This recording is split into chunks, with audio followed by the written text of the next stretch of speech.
With threats to our nation waiting around every corner, adaptability is more important than ever. When conditions change without notice, quick strategic thinking is crucial. And with obstacles consistently impending, determination is essential in overcoming them. It's this willingness, decisiveness, and resilience that sets Marines apart. With our fighting spirit, we don't just fight battles, we win them. Marines are the constant our nation counts on to fight the unknown. And through adaptable problem solving, we do just that. Learn more at marines.com. Getting engaged is a moment worth cherishing. A one-of-a-kind ring that you design at Blue Nile can help your love sparkle. Just choose your diamond and setting. When you've found the one, you'll get it delivered right to your door. Finding the right engagement ring can be nerve-wracking. At Blue Nile, you'll have the expert guidance needed and a diamond guarantee that ensures you're getting the highest quality at the best price. Cherish all of life's moments and save up to 30% at BlueNile.com. That's BlueNile.com. With the Lucky Land Slots, you can get lucky just about anywhere. This is your captain speaking. We've got clear runway and the weather's fine, but we're just going to circle up here a while and get lucky. No, nothing like that. It's just these cash prizes add up quick. So I suggest you sit back, keep your tray table upright, and start getting lucky.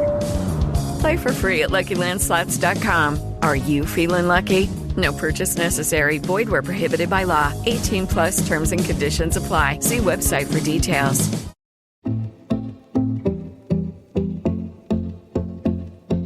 It's got a long history, having been contested in the Olympics since its inception in 1896. It's got a long history of equality, with women competing at the Games since Paris 1924, nearly 100 years.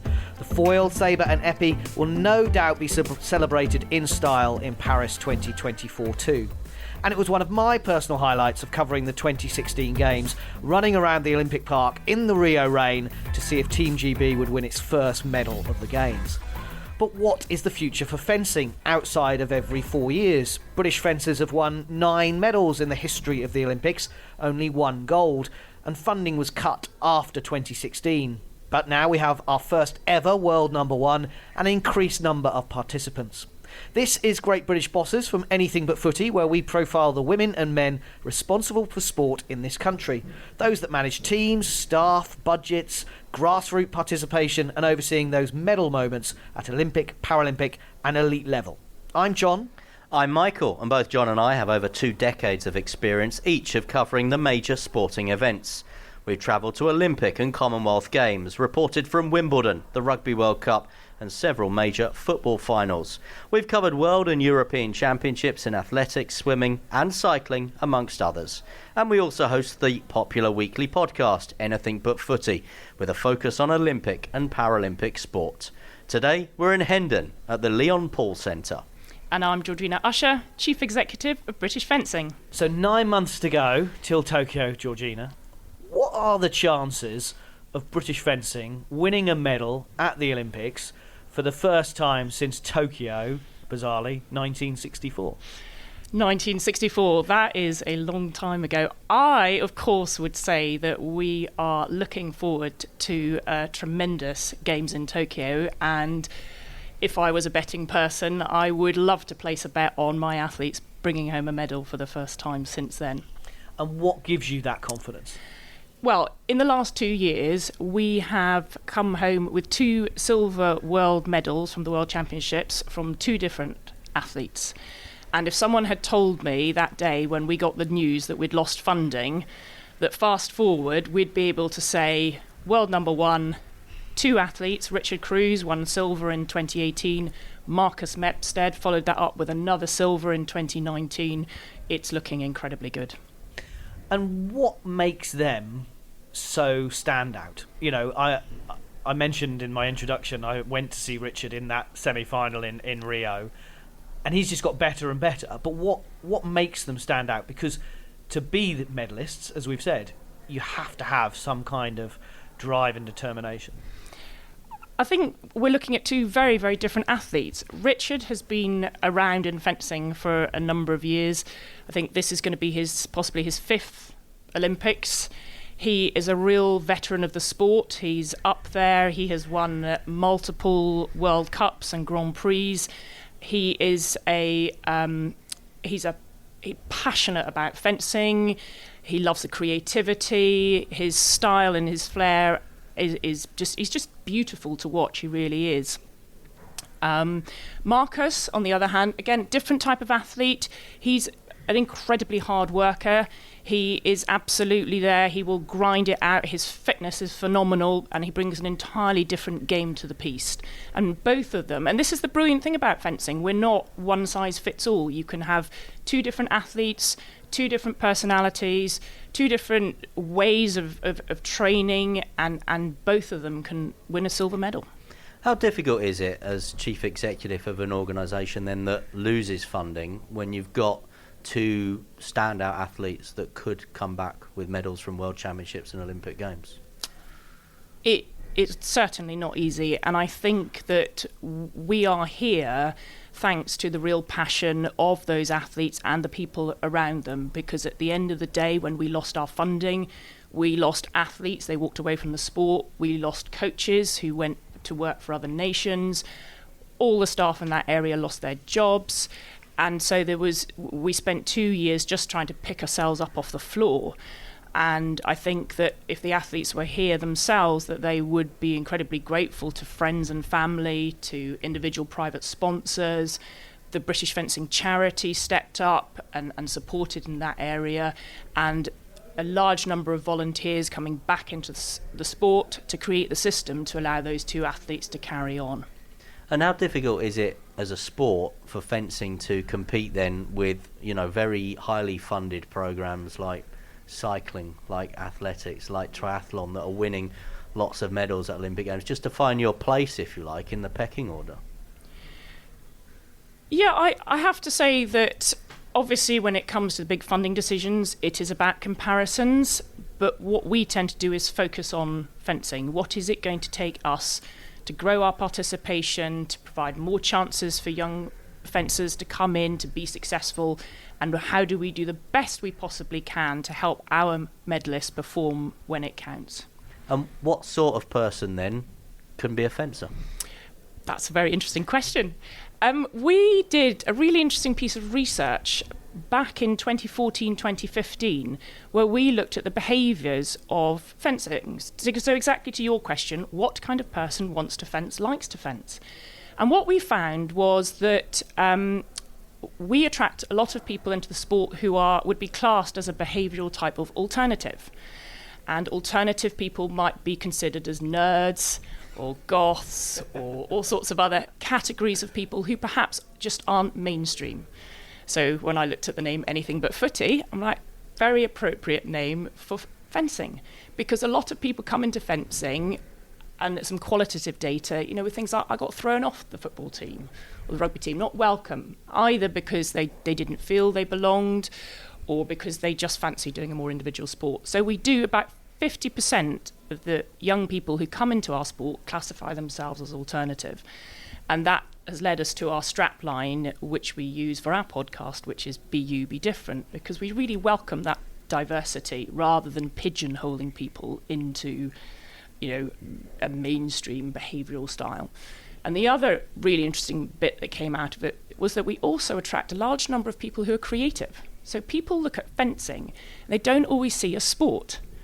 And of course, when you're in fencing, you perhaps, and particularly as myself as a competitive fencer, I don't particularly necessarily connect with wanting to be, look creative. Whereas 4.5 times more than, say, the average population, we get people who are photographers, who work in actors, and all sorts of creative industries are attracted into our sport. And that also brings us a fantastic opportunity to see our sport differently and to repackage it and take it back out to communities who might go, I don't like sport.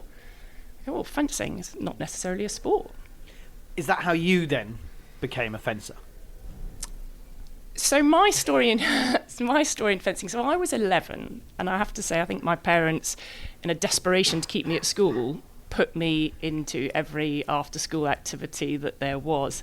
So I did a lot of things at school, and fencing was one of them. And I was useless, I have to say, completely rubbish. But I was also, and this is part of the story that I'm really passionate about, I was bullied badly at school. and I took up fencing, and fencing was a very non-judgmental space. So I went along to fencing. I was tall, this high. I'm over 6 foot and shrinking, and I couldn't move my body properly. I was spotty. They gave me a mask. Brilliant. Everybody wasn't very good. Great. I wasn't very good. And it was a very accepting space and gave me some sanctuary to perhaps what was going on in my day-to-day life at school. And of course, when you're tall and gangly and you're out perhaps doing a bit of hockey or other sports or even athletics like long jump and you can't move your body, you get shouted at a lot. You know, you drop the ball, you get shouted at, don't jump high enough or long enough, and you don't feel like you fit in. And so fencing just gave me that safe space to feel like there was a place to go. And I stayed in fencing for a number of years, being just not very good at it. And over a period of time, started at foil, switched to épée, and slowly got better. And I think that for me, when I think about what fencing, the special things fencing have, I remind myself that it's not just about how good you are. So every sport has something they can give, but that real sense of safety but self-confidence that can be built through fencing, and that, I mentioned it before, that kind of non-judgmental environment is just so important for people when they first take up sport. I mean, is that one of your big successes then? I mean, you've been here since April 2014. You came in as that. You were obviously a competitor, which we'll probably come back to as part of the podcast, but participation's up. And it's not just then, we started off this podcast about winning medals, but actually, from what you've just said, it's not just about winning medals. Absolutely not. And I'm really proud of the fact that we've taken fencing into communities that would never have the opportunity to do fencing. And it's not just about getting communities active. And I think that's a great worthy goal in and of itself, but we can do more than that. And if I think back to that 11-year-old girl with absolutely zero self-confidence, I ask myself, would I be sitting here or in a similar role if I hadn't found that confidence in a sport? And I think the answer is no. And so you go, well, how can we work with partners? And we've got some great partners that we work with in communities. We've got London Youth. We have some tremendous projects going on there. We also work with a charity called the Mazahar Charity. We run a project called Muslim Girls Fence. And really, a lot of these projects are about developing people, and we do that with the help of fencing. So fencing, we don't lead with fencing. Fencing is part of that entire package that we're delivering and that opportunity for them to develop themselves. And fencing's a tool. And so that's something that we're really, really proud of. So how did the 11-year-old Georgina Usher with the spots, who was bullied, no, don't rub it in, become an elite level fencer in her sport?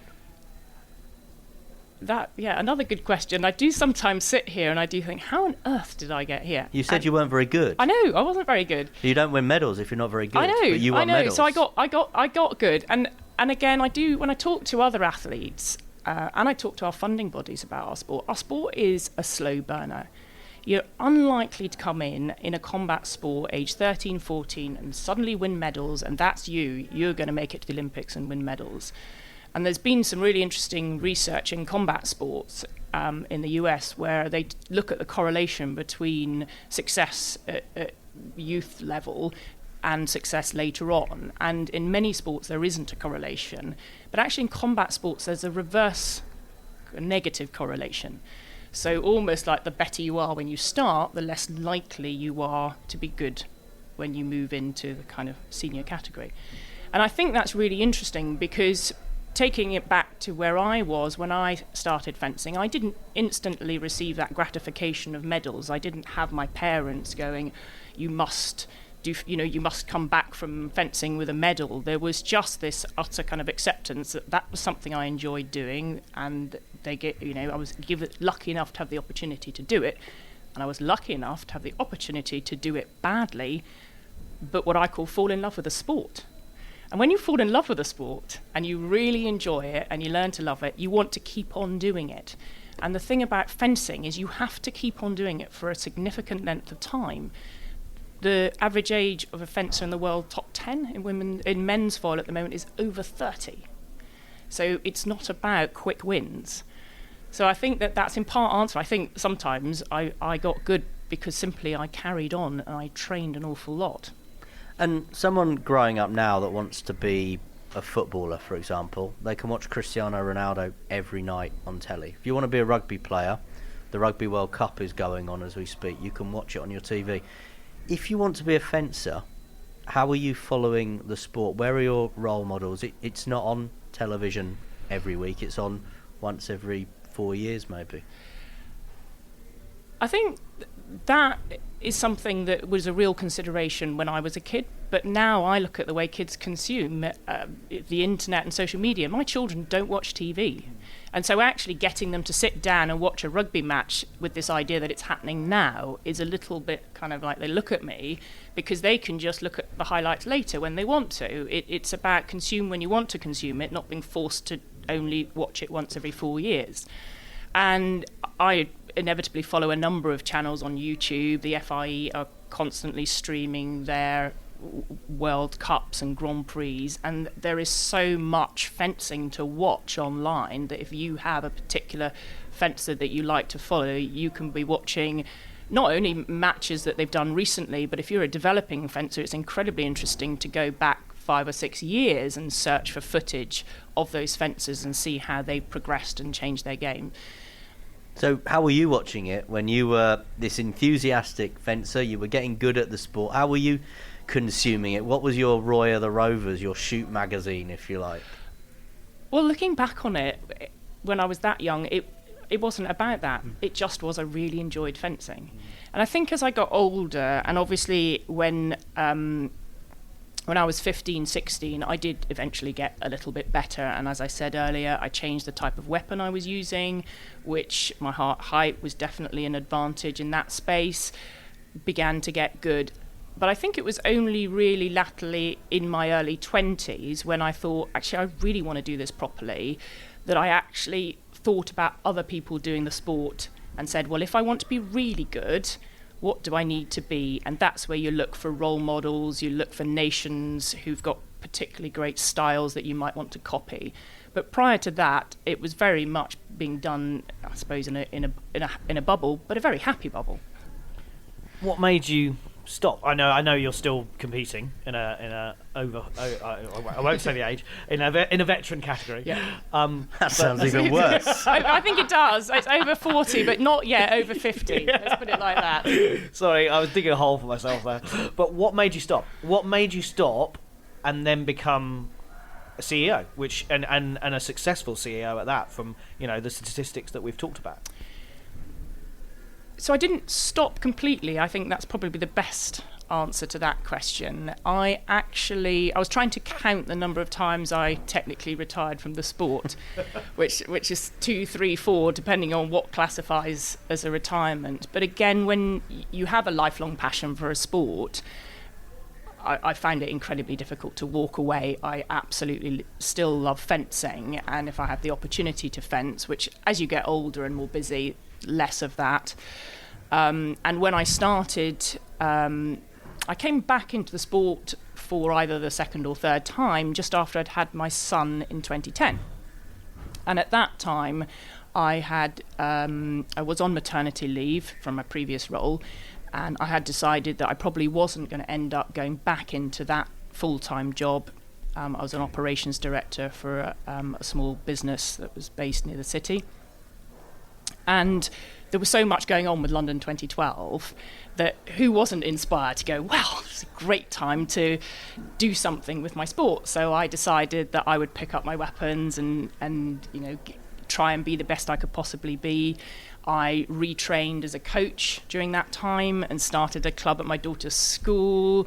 And I really sort of threw myself into getting back involved with fencing. And through that, I then got the kind of tap on the shoulder as to, well, perhaps you'd be interested to stand for election for the board of British Fencing, which up until that point I hadn't really considered, but I thought, well, why not? I'd really love to help out the sport that I care about so much. So I was elected as a board director, and I came into post after the Olympics, and then subsequent to that, put my hat in the ring for the CEO job.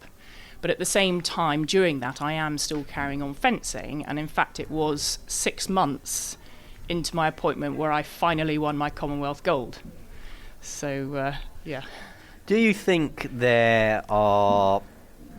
businesses could take a little bit more from people in your situation? People that have been elite sports people. You said you were an operations director at a company in the city. Do you think there's skills that perhaps are more transferable than business industry leaders realise? I think that there are transferable skills in both directions. So I certainly found that for most of my life I've had a kind of dual career. So I've done my fencing, and then on my other life is business consulting, a background in IT, project and program management, very, very organised. But of course you need to be super organised if you're an athlete. And so those skills are entirely transferable. Nobody just accidentally goes and wins an Olympic medal. They are absolutely rigorous and focused about every aspect of their lives. And so it's relatively straightforward to transfer that into business. And so I think that from that perspective, I don't always think that businesses perhaps realise how much sport does have the skills, because they would see, yes, of course, they must be fantastic at fencing, but actually there's an awful lot of transferable skills that can be taken back into business. As a fencer, is it beneficial that you're the CEO, or in some ways you're too close to it and actually you know too much about it, and then the decisions that you have to make are harder?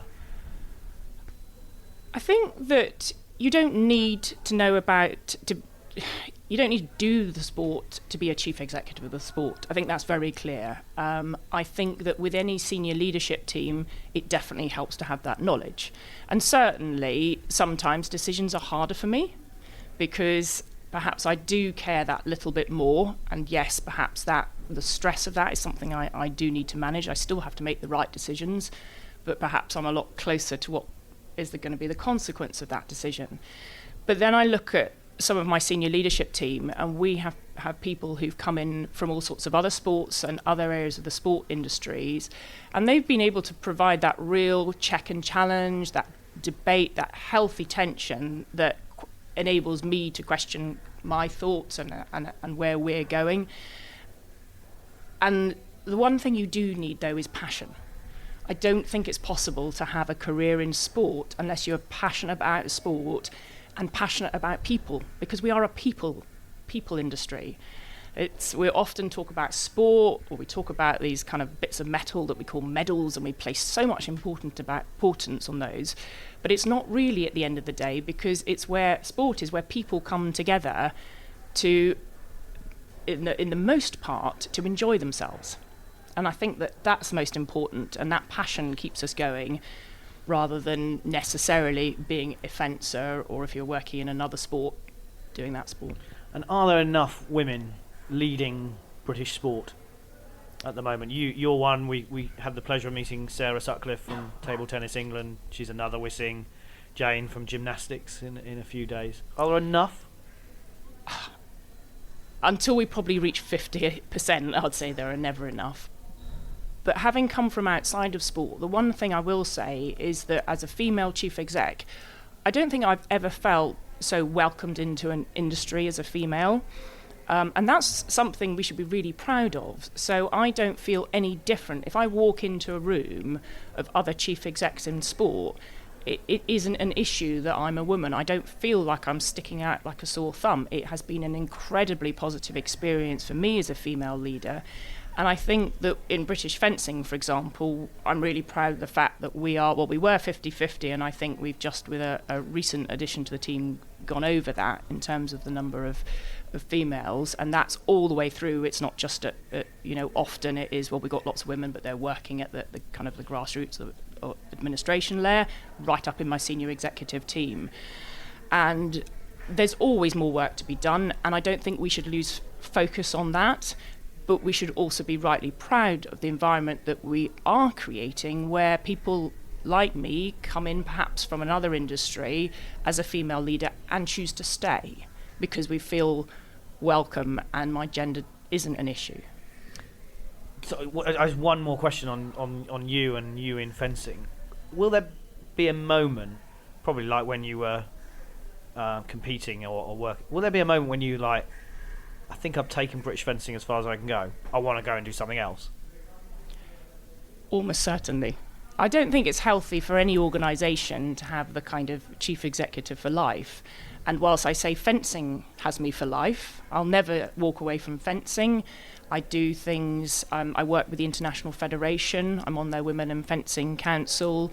At the moment I'm involved in rolling out safeguarding as part of international fencing. There are bits and pieces. I coach at the weekend with a local club. I'm not giving that up. And so there's a lot of things I do in fencing that I would do even if tomorrow I went and got another job.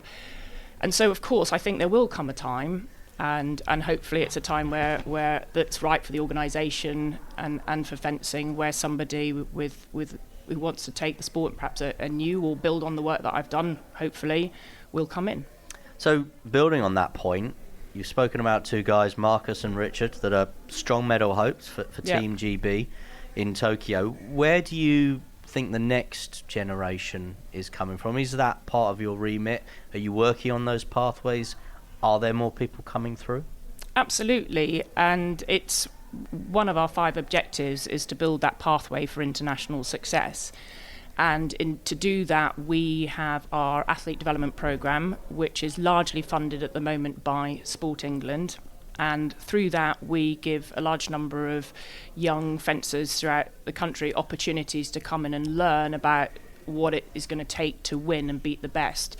And so that pipeline is extremely important, and it takes time. And it's one of the key messages that we will give parents and athletes when they come into our programmes, is this is not a programme that's going to turn you around in 2 years and make you world champion.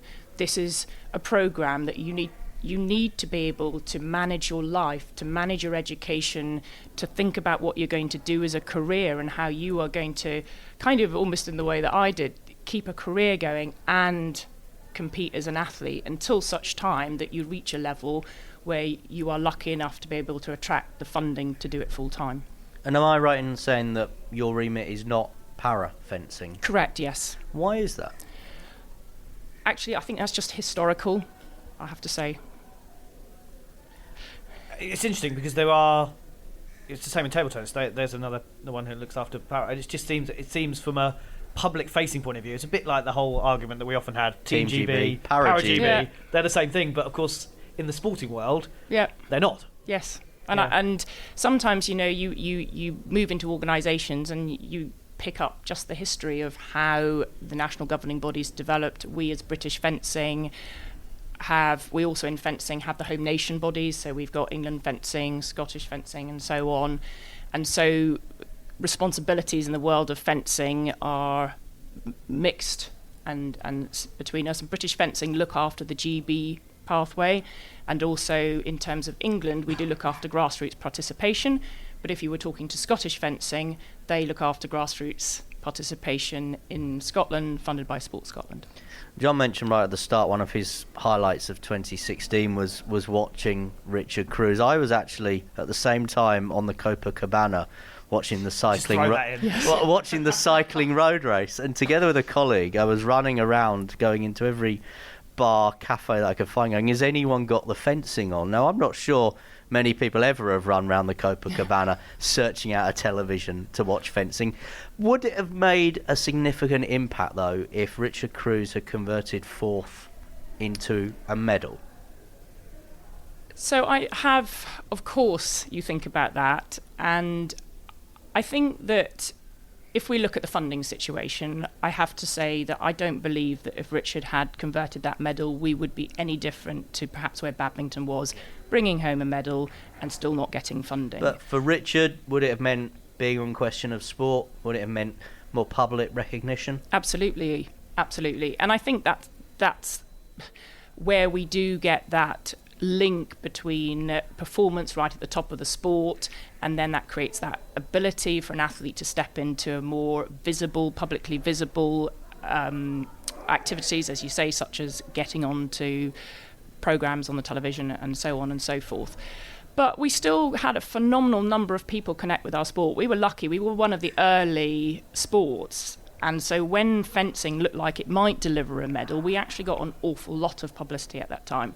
So many people I knew would go, I saw the fencing, and in fact it was on the BBC without having to press a red button, it was there. So you couldn't miss it if you turned on your telly. I'm actually quite jealous. Believe it or not, I was at home watching Richard. I bought a new television specifically for the purpose. And I feel terrible now for that clunky name drop of the Copacabana when the CEO was at home. I was at home, and it was unbelievably exciting, and it was, but with any luck, Richard, there's another opportunity, and hopefully this time. Yeah, I mean, just before we wrap up, manage expectations, but is it vital that one of those guys brings a medal home from Tokyo? Back to what I was saying earlier, again, it's very tempting to get fixated on medals. But if we get fixated on medals, then how does that make perhaps the athletes who don't achieve those medals feel? And it's something that we really need to be, I think, in the future more and more conscious of, because we have had a very successful system in the past that's churned out an awful lot of medals, but the casualty for British fencing when you don't have that renewal in funding and the way those athletes then feel about themselves.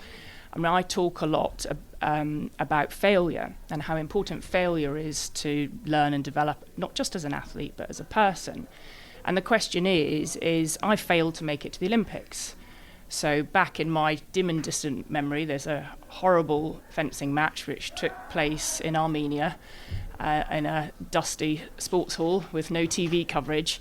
And it was at that moment where I, by one hit, failed to make it to the Olympics. And the problem is it's very easy to be defined by that for the rest of my life. But did you make it to the Olympics? Well, no, I didn't, mutter. And I think it's important as a national governing body that we don't allow that fixation on did you win, to be the messaging. Because athletes can do so much more. Our athletes at the moment, and even athletes like Marcus and Richard, they get involved in community projects. They coach kids. They bring so much more and inspire so much more in the community that, yes, a medal would be a fantastic recognition of their abilities and their hard work, but it absolutely shouldn't define them as people, and therefore it shouldn't define us as a national governing body. Is that successful? I go down to our Muslim Girls Fence project, and when I look at some of those young girls and what they're achieving in their lives, in the small part, thanks to the work we're doing, I go, well, that's incredible success. We should be talking about that more. And for me, we have to hold on to that, and we have to incorporate into all our athlete development programs the ability for fencers to step away from a fixation on medals and think about their development as people. And we are working with an organisation called the True Athlete Project, which does very, very interesting work in that area, allowing athletes to be more mindful of who they are and as role models, and to connect with themselves and their own personal development and feel like they are worth something. If you come back from a competition without that gold medal and you wake up the next day, I don't want an athlete to feel worthless. I want that athlete to know that they have still so much that they can give fencing, and they probably have given fencing. And I think that if I can achieve one thing in, as we said earlier, my remaining years with British fencing, I'd really like that to be the thing. It's to say that, yes, of course we're going for medals, but we also want to make you the very best version of you, and to believe in everything that you can contribute to communities, not just at the highest level, but also at community and grassroots level. It sounds a very good aim, and we wish you all the best of luck. Thank you. Georgina Usher, Chief Executive of British Fencing, thanks for talking to Great British Bosses. Thank you very much. Sports Social Podcast Network. Step into the world of power, loyalty, and luck. I'm gonna make him an offer he can't refuse. With family, cannolis, and spins mean everything. Now, you wanna get mixed up in the family business. Introducing The Godfather at ChumbaCasino.com. Test your luck in the shadowy world of The Godfather slot. Someday, I will call upon you to do a service for me. Play The Godfather, now at ChumbaCasino.com. Welcome to the family. VGW Group. No purchase necessary. Void where prohibited by law. See terms and conditions. 18+.